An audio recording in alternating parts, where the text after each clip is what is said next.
Good afternoon, everyone. Thank you for joining us for yet another session of the GCRF Mine, Dust and Health Network, MTM, and SAIM webinar.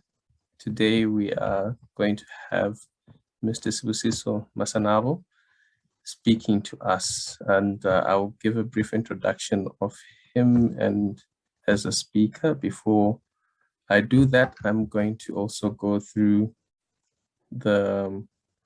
just a few rules about how we're going to conduct this webinar. Just a reminder, we are all going to be panelists, and as such, the Q&A session won't be working, so you post your questions in the chat. There will be a time when we'll have a live Q&A session after the presentation. So those that will want to ask their live questions live will get a chance to do so. You just raise your hand and then we can have that your question being attended to. The rest of the other things we'll be seeing as we go through the presentation. We'll keep an eye on the chat platform so that no questions get missed, but peradventure, if I miss them, you can bring them to my attention or to Google's attention via a direct chat, and then I can revert back to that question. So just an introduction about our speaker for today. Sibusiso is currently working with mining industry, occupational safety and health, which is a division of, a part of the Minerals Council of South Africa. So he's had broad professional knowledge around this background of mining, especially in ventilation engineering, occupational hygiene, and environmental health. He has a qualification, amongst others, in environmental health from the University of Johannesburg, and is also a holder of the certificate in environmental control come from the Chamber of Commerce with over 18 years of experience in this area. He is indeed qualified to be a specialist and to speak to us on this matter. In his current role, he sees himself as a health and safety change agent, the catalyst towards that elimination of occupational diseases, which are some of the things that the Mine, Dust and Health Network also work on. So with this time, we'll give it to Mr. Masanabo to take us through what the MOSH dust leading practices as critical controls in the South African mining industry are, and give us more light. So this is your time. And thank you to everyone who has managed to attend this meeting at this moment.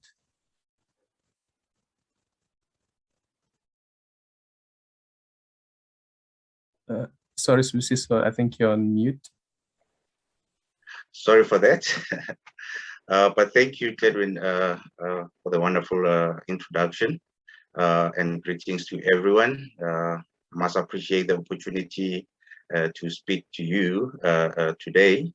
And this as a continuation of a collaboration we started with the minerals to metals, and seem to be bearing, fruit, in giving each one of us opportunity to address each other on pertinent matters, especially regarding mine dust. I will switch off my video and get into my presentation.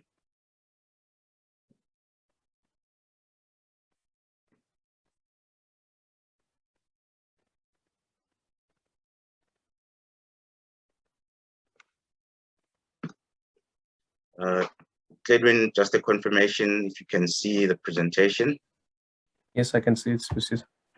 Thank you. Once again, the content of my presentation, or contents of my presentation today, will be based on the MOSH Learning Hub, which is a department I work for in the Minerals Council. I will try and touch as to how it originated, give you an overview of a MOSH leading practice adoption system, and also some of our dust leading practices and their impact.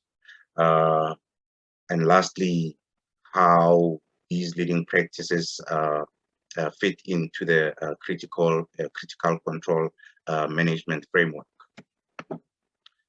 MOSH, as you often hear, it is an acronym for Mining Industry Occupational Safety and Health. I don't know what happened to the I. First time I also saw the acronym, I thought it should have been MIOSH, but it is MOSH, as we all know it today. And that's the acronym. I often come across people who ask me, but what is this MOSH? What does it stand for? You know, hopefully some of those questions are being answered amongst the attendees today. But this was an industry CEO initiative or industry mining CEO initiative, where the CEOs of major mining companies in the South African mining industry came together in 2008 and agreed to, you know, to work collaboratively towards achievement of zero harm in the mining industry. And, you know, some of the key decisions, you know, they took towards achieving zero harm was that the industry needs to develop an occupational health and safety culture framework as a basis for improving the health and safety in the South African mining industry. And one of the key, you know, decisions that they took was that they need to establish a learning hub to promote health and safety learnings within the South African mining industry. Because the challenge is then, even though we had a high number of fatalities and occupational diseases that are being reported, there were still some pockets of excellence that could be identified at perspective or operations or mining companies. And then the CEOs thought this is not the opportunity to be missed. So let's try and get a way, you know, to take those pockets of excellence and promote learning within the mining industry so we can influence our performances with regards to health and safety. So the MOSH Learning Hub was established in 2009, and this is a strategic department within the Minerals Council, and its core function and responsibility is to be the custodian of the MOSH leading practice adoption system, which I'll touch base on it at a later stage. But this leading practice adoption system is what we use to facilitate the identification of leading practices within the South African mining industry, and also promote their widespread adoption by different mining companies across the country through industry's direct involvement. The system aims at addressing the health and safety challenges as was identified in the 2003 tripartite summit on health and safety, where occupational health milestones on the elimination of occupational disease were identified. And the industry has been since working towards achieving these milestones, which I will highlight later in my presentation. The system promotes eager adoption. This is reluctant compliance. So mines that want to take up or adopt leading practices do so voluntarily. No one pushes them to do so. And we found that, you know, that has had a lot of impact in terms of sustainability of leading practices within mining companies or operations. Currently, how we structured our organizational structure in the Learning Hub is that we've got 4 risk areas, starting from the falls of ground, the dust, noise, and transport and machinery. All of these risk areas have 3 member teams comprising of a principal adoption specialist. So for the dust team, I am the principal adoption specialist, and working with my 2 colleagues, which are called the adoption team managers. So We work independently, focusing on each of those risk areas, and primarily, like I said, our work, or we are custodians of the MOSH leading practice adoption system.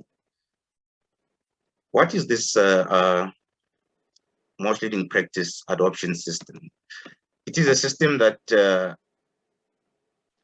it is a systemic approach for identifying leading practice in the health and safety, and focus on its widespread adoption across the industry. But it also focuses, on people issues that help to overcome resistance to acceptance of new technology or practices, but also ensures the sustainability thereof. What we've seen, and I think it's common principle of resistance to change, is that during introduction of new technologies, or practices aimed at improving health and safety at mining operations, there will be those barriers where people have got views, people have experience with a particular practice or technology, and might have developed negative attitudes or behaviors around it. People have got beliefs. Some of the practices carry emotions, and this system is one of the tools, that takes into cognizance such issues and try to address them whilst introducing the technology or the practice on that particular mining operation. There are three key distinct elements of a MOSH leading practice. We know different organizations or have got best practices and leading practices. However, a MOSH leading practice has got its own distinct elements, which are technical details of that particular practice. Behavior communication, which focuses more on identifying behavioral aspects of the leading practice that might be barriers, but also that might be enabling tools towards adopting the leading practice and developing, communication or change communication material following such investigations or documenting of those behaviors. But it also focuses on leadership behavior as to what is expected or what are the prevailing behaviors, beliefs, perceptions, amongst the leadership of any operation, and documenting such and coming up also with change communication to address leadership behavior. The MOSH leading practice adoption system, we call it a three-phase system, as it starts with the identification of the leading practice that will have the greatest potential to address a particular risk. And this includes direct involvement with the industry. As the MOSH Learning Hub, we don't come up with leading practices. We get leading practices from our operations, and through direct involvement of industry experts, during that identification process. So what would happen in this regard is that the MOSH Learning Hub will arrange what we call a leading practice identification workshop,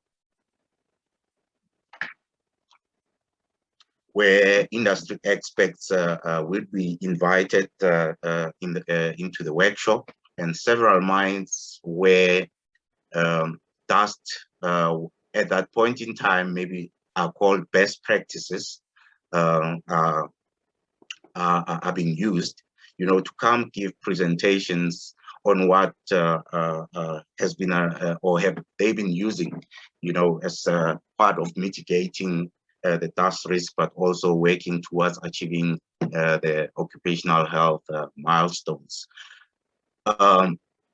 In these workshops, the outcomes would be, a selection of a leading practice with the greatest potential, obviously looking at the technology readiness of that practice if it's technology based, but also, you know, considering the cost of the leading practice, uh, um, also the impact, you know, in terms of reduction of the of personal exposures in this regard, you know, that the practice will have.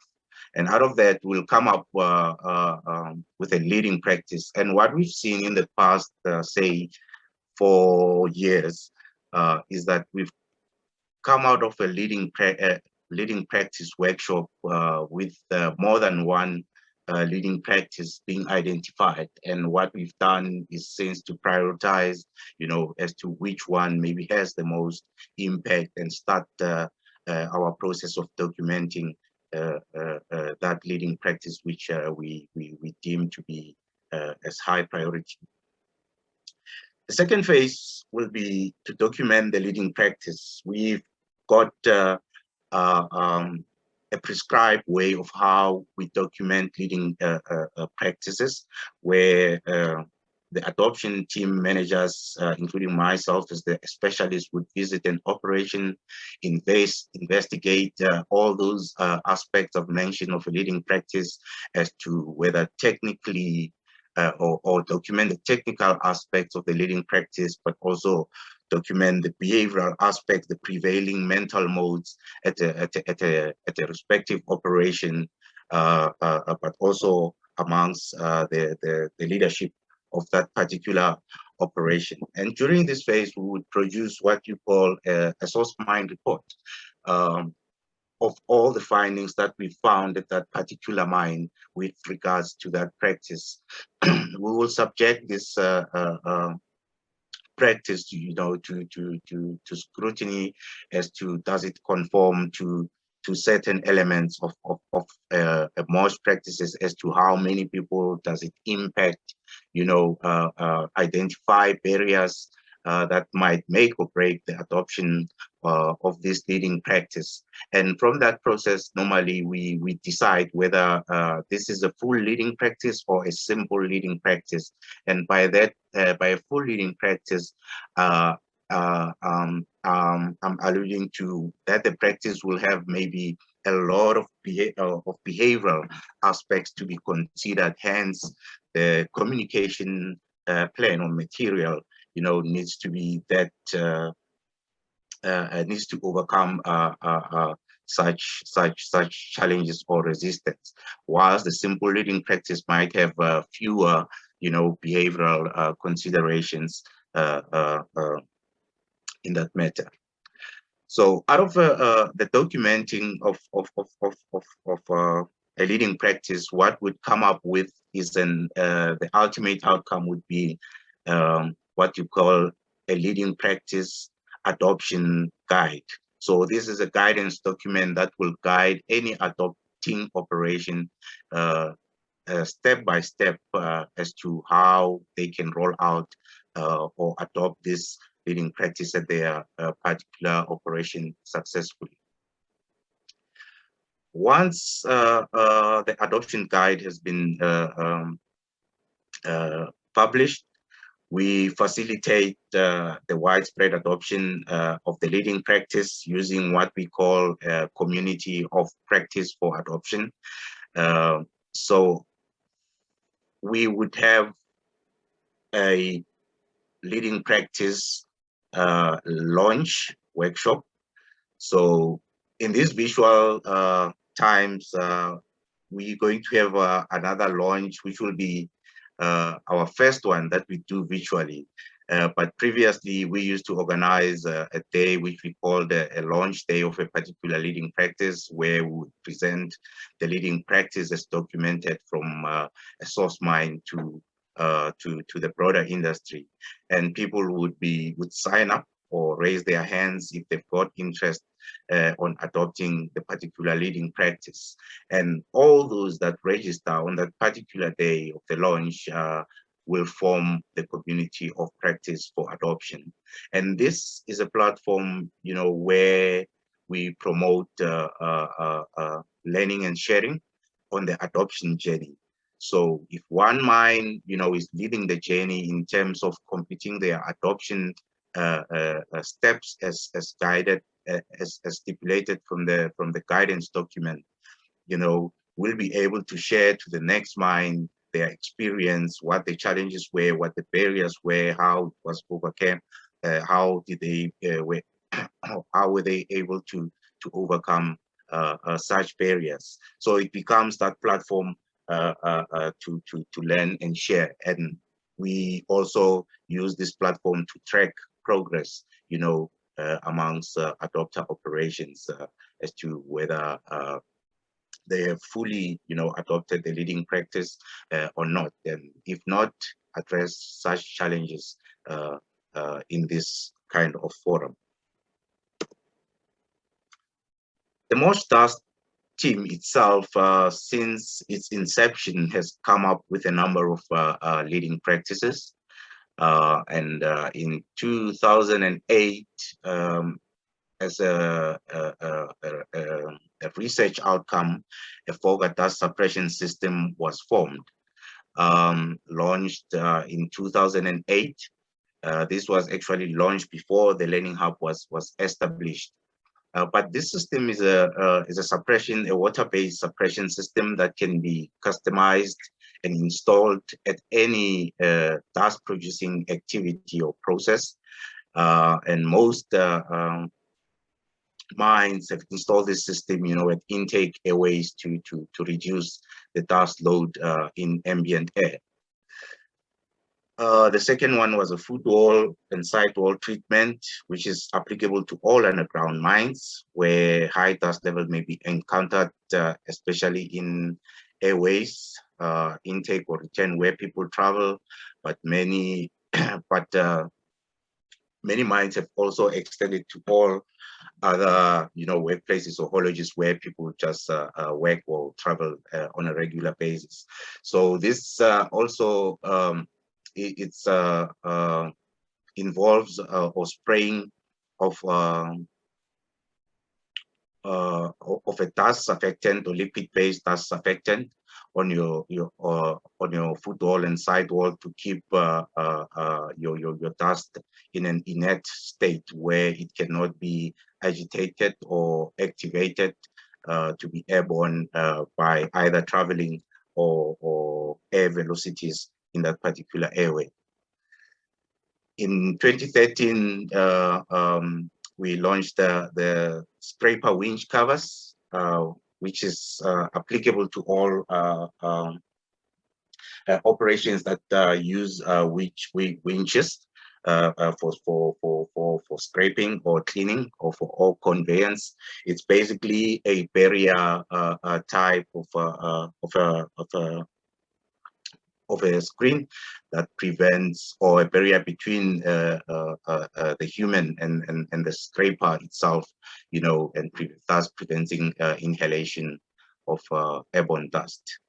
Multi-stage filtration system launched in 2014, mainly installed at your main ore tipping points, which are known to produce significant dust levels.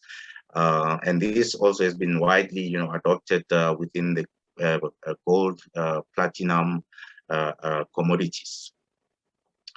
In 2015, we launched the continuous real-time monitoring of airborne pollutant controls. We call it the CRTM leading practice. And this is applicable across all commodities as it involves monitoring how or the effectiveness of your engineering controls towards the mitigation of airborne pollutants. And this was launched mainly as an administrative control. I say so because as documented currently, it's a system that is or promotes reactive response to engineering control failure. However, we've seen so much evolution in this leading practice over the years, where operations have actually, moved into automation of engineering controls using real-time monitoring. And us as the task team, we have identified a need, to update such developments, into this leading practice. And we, in that process, of updating the leading practice as was documented, to also include automation.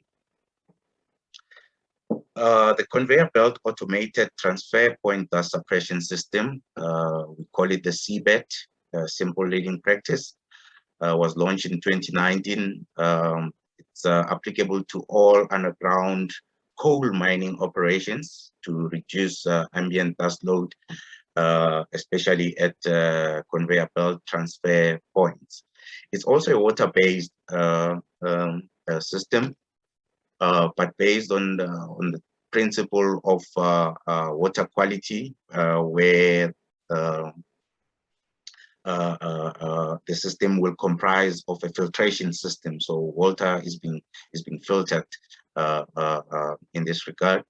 There's an addition also on the principle of adding a surfactant, onto the water to increase its binding properties, but also correct nozzle selection to ensure the right either atomization or fogging, of the liquid that you're using to suppress the dust.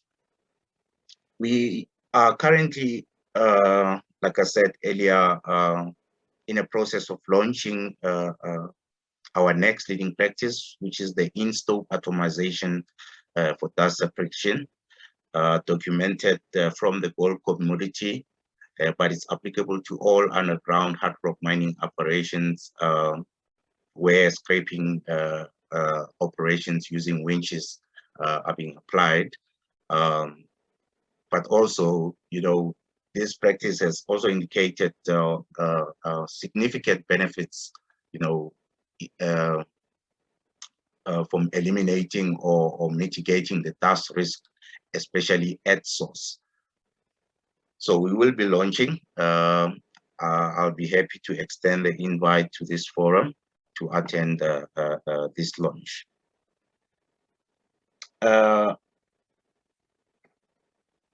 We also currently busy with the documenting of the continuous miner on board real-time dust analyzer. It's also a practice aimed at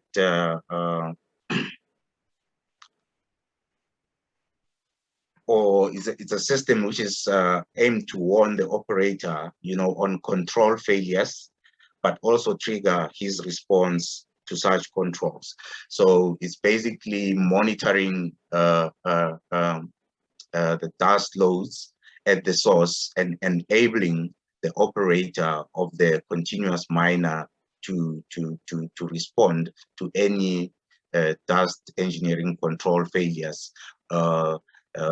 For example, where dust levels would be high as a result of a control of either the water sprays or of your dust scrubbers, a particular trigger action response will be, linked or associated with that control failure, hence enabling the operator to take appropriate action to either protect himself and his colleagues or those that are working around him.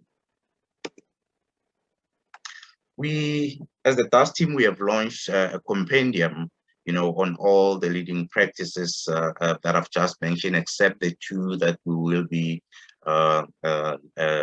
launching in future, starting with the one on the 25th of August. But you can find our compendium on our MOSH website, which is www.mosh.co.za. In this compendium, I think we summarize briefly leading practices as per its applicability, the benefits that have been drawn from adopting such or any of those leading practices, but also indicating, the impact that it has had, on that particular or on adopter operations. So the compendium is available. You can visit our website and have a view of all the task leading practice that have been launched in the past. What we've seen as the impact of task leading practices, especially on an operational level, and this graph that I've projected is from one of the gold operations, where they've tracked, their performance in terms of the average task load on the filter, and indicating on this graph, all the either practices that they've introduced in their operation. And I must say, this mining group is one of those that have been key, as being the source mine where we document these leading practices. But you can see where they started in 2008, where they only had the food wall, site wall treatment practice, and moving on, they introduced, various practices. Some of them by then were not leading practices, but best practices, and with MOSH assistance or guidance have been developed into leading practices. And you can see the downward trajectory, in terms of their task load that they've been encountering. What we've also found out is that task leading practices by themselves are not silver bullets. Often, if you are in a journey of mitigating or eliminating occupational lung diseases, a number of other, initiatives are helpful towards achieving that.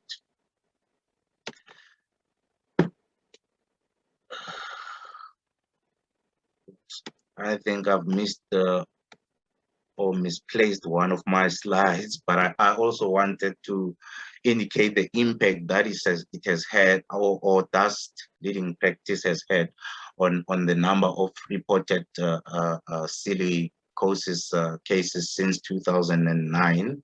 I think it is a very important slide. I will find it somewhere and just show it.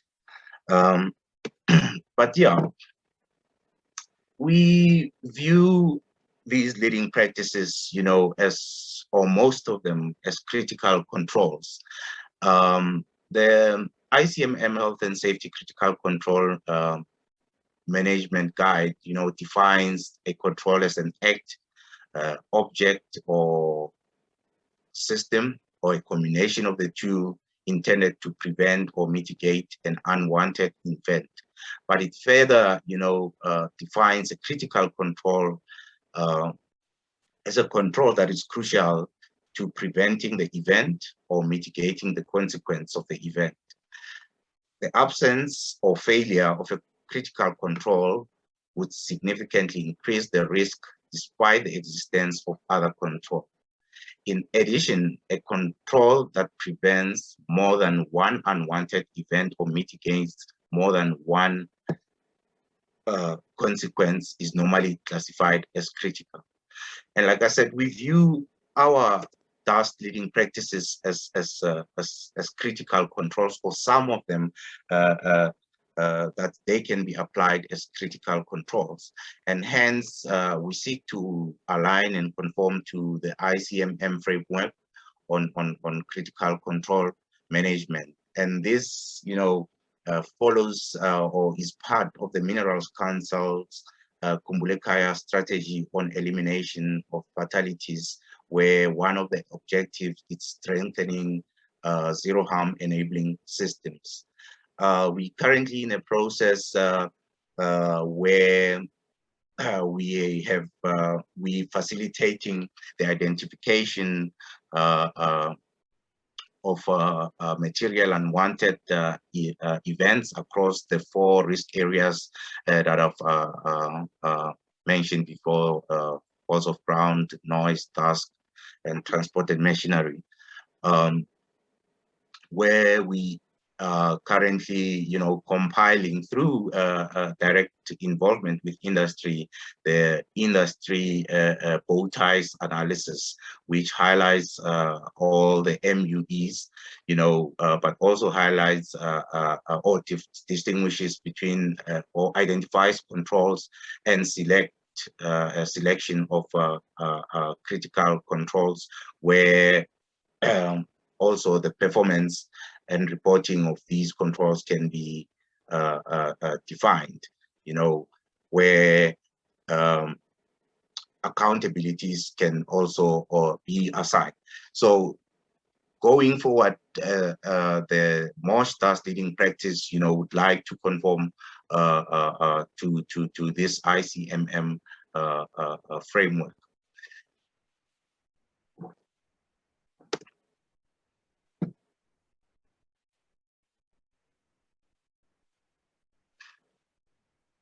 All in all, like I said, our journey, is towards achieving these industry milestones on elimination of lung diseases, where the industry has committed to say by 2024, 95% of all exposure measurements, for respirable crystalline silica, needs to be below 0.05 milligrams per cubic meter, which is 50% below what is currently legislated. But it also, further,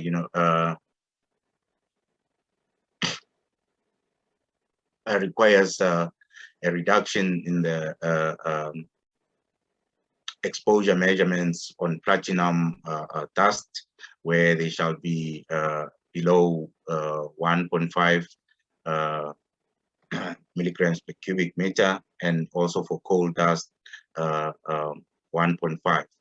But also that no new cases of pneumoconiosis, silicosis, and CWP will occur amongst the previously unexposed individuals, and the previously unexposed individuals being those that were unexposed to mining dust prior to December 2008.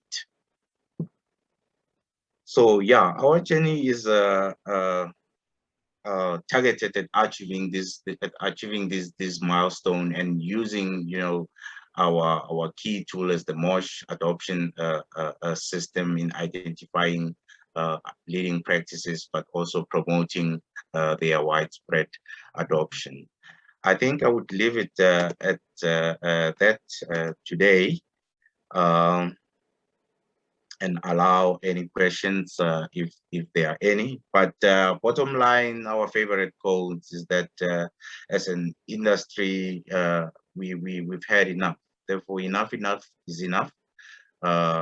In terms of occupational dust exposure, we believe that it belongs into the history books. There are ways, to improve the health, of our employees. It doesn't mean that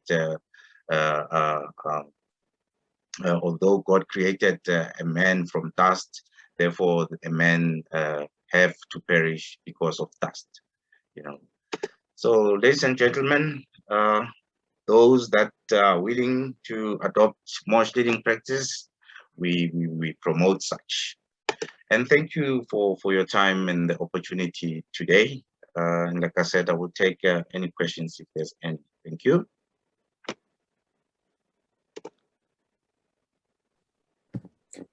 Thank you very much, Siso, for the nice presentation and the detail that you've given to us. Now it's time for the questions. I can already see that there is a question. First one.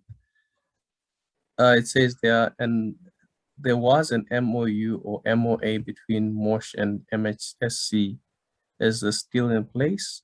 And if so, how effective is it? And if not effective, what are the issues?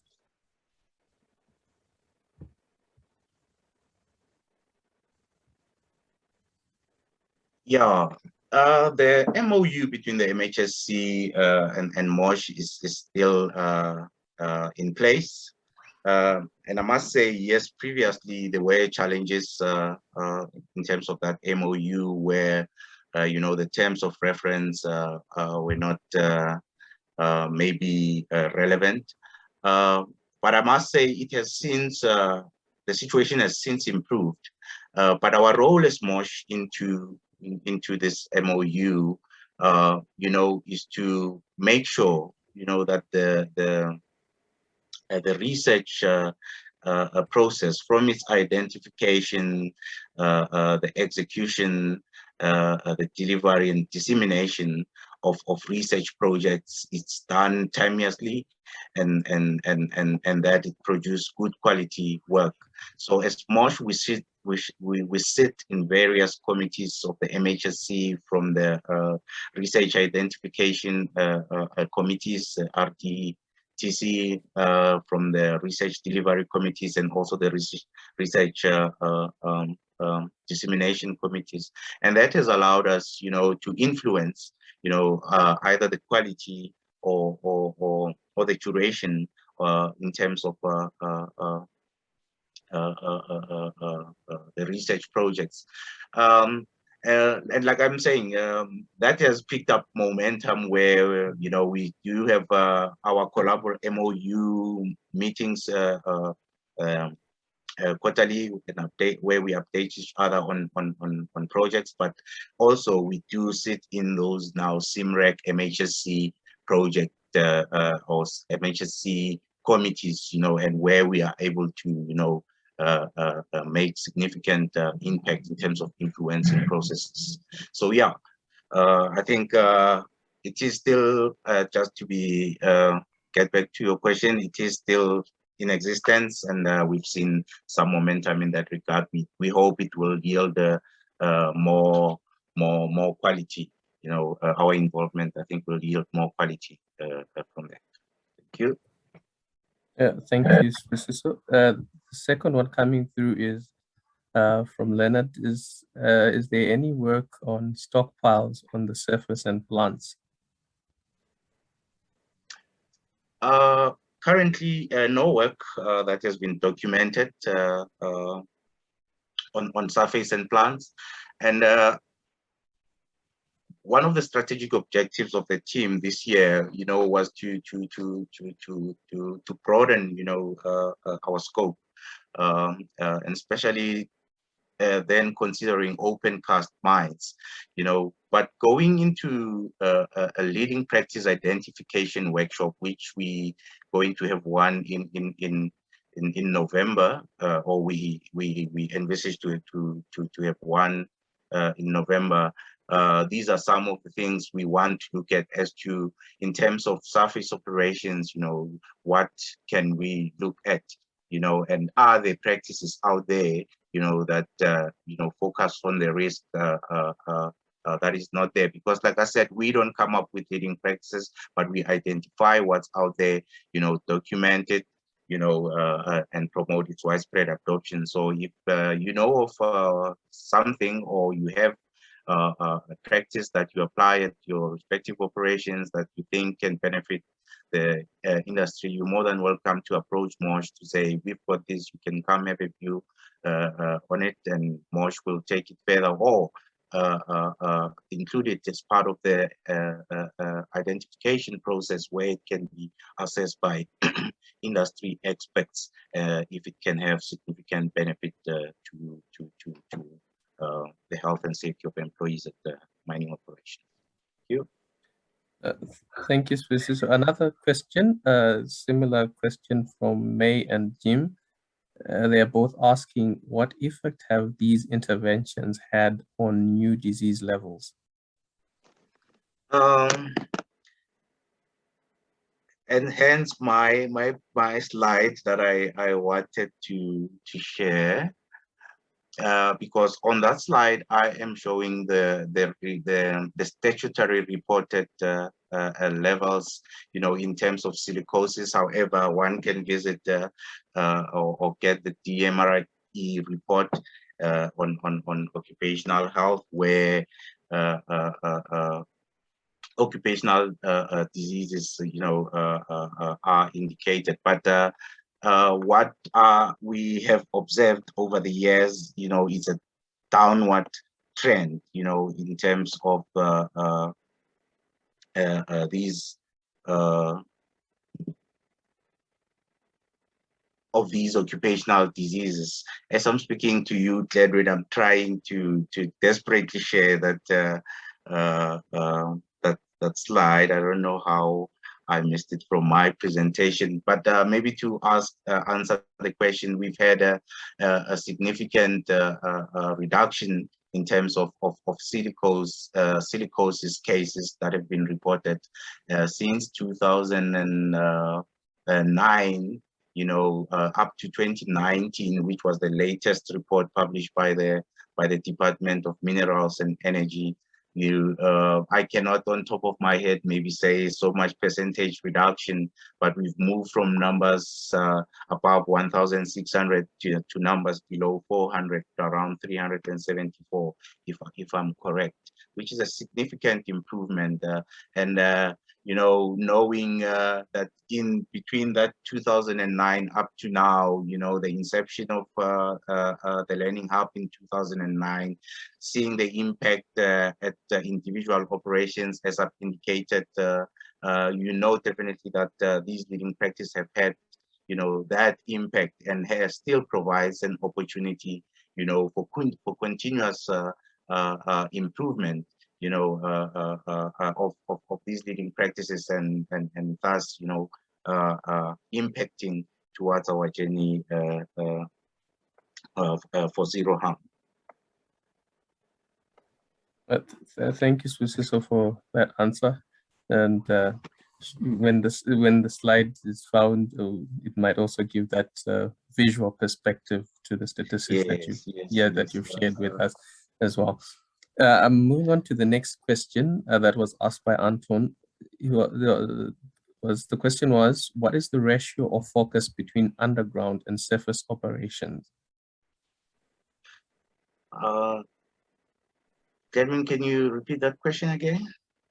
Anton is asking, what is the ratio of focus between underground and surface operations? I think you touched a bit on that as well when you're answering focus. Yeah, focus, yes. Focus. Yeah. All right, because when you say FOGA, focus. One of our leading practice is a FOGA system. So maybe focus. Yes, like I've indicated, the focus previously has been minimal. Anton, to be honest, we've had to kill fires. I'm sure you are aware of the class action, in the gold industry, and I think the industry was sort of pressed, to address the immediate issues, and mainly we're underground. But like I said, we have since, I think this year we've made significant collaborations with your other industries, like your aggregates, what you call these, the brick, I'll call them the brick guys, but we're trying to look into that to say, but guys, what do you have? Although the numbers are not indicating a concern, but what do you have that can be documented as a MOSH leading practice and be able to benefit the entire mining industry? So yeah. Previously, yes, it has been minimal, but the strategy going forward, is to include everyone. Okay, thank you. The next question is coming from Tandazi. The graph is now there. We can look at it as I'm asking this question. It's on you. The question is focusing on whether there are provisions for supporting the growing ASM sector in terms of the leading practice approach.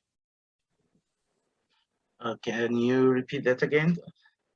The question is asking, do you have provisions to support the growing ASM sector? SAM sector. Sorry, artisanal to small scale miners sector. Yeah, one of the like on my audio on the previous answer, you know,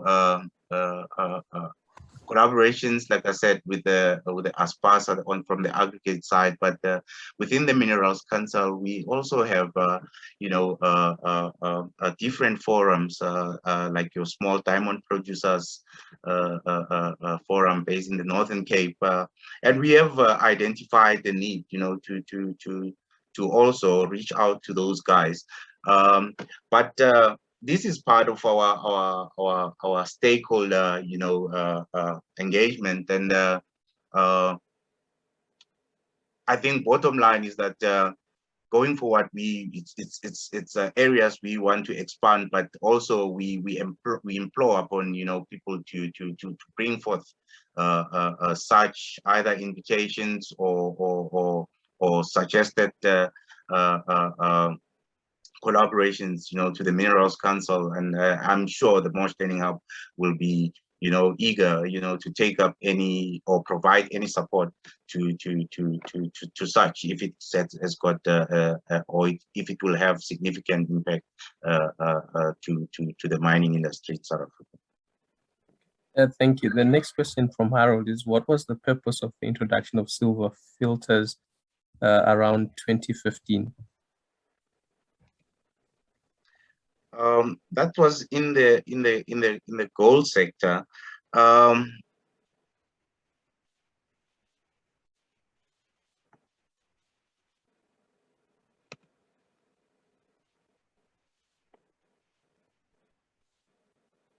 just trying to go back there. Okay, but maybe I should leave this one on. Anton, by then, you know, maybe I was not part of the MOSH team, but it had to do with the accuracy of the silic or of the analysis in terms of crystalline or respirable crystalline silica. So I think as an industry, it was proven, especially sorting maybe guidance from the analytics or analytical experts in that regard, to say, you know, they in terms of what you are reporting, your filter selection, you know, might, you know, be clouding what's really happening. Hence, the quality, you know, if you're using sulfur filters, might be more accurate. So a decision, you know, across the gold commodity was taken to say, if this has got an impact in terms of improving our accuracy in our measurements, so let it be. So that particular mining group introduced their filters in those filters in 2015. Across other commodities, this was not done. But yeah, this was not also a regulation based decision. So yeah. Thanks, Yusuf. I'll take this as one of our last questions because we're supposed to log off in a minute or so. I'd say, for commenting on the graph, how many of these had started in terms of the silicosis cases after 2008? How many? How many of the silicosis cases on the graph that is present, that's you're currently showing, had started after 2008? We maybe from from the top of my head up to 2018, we've had I think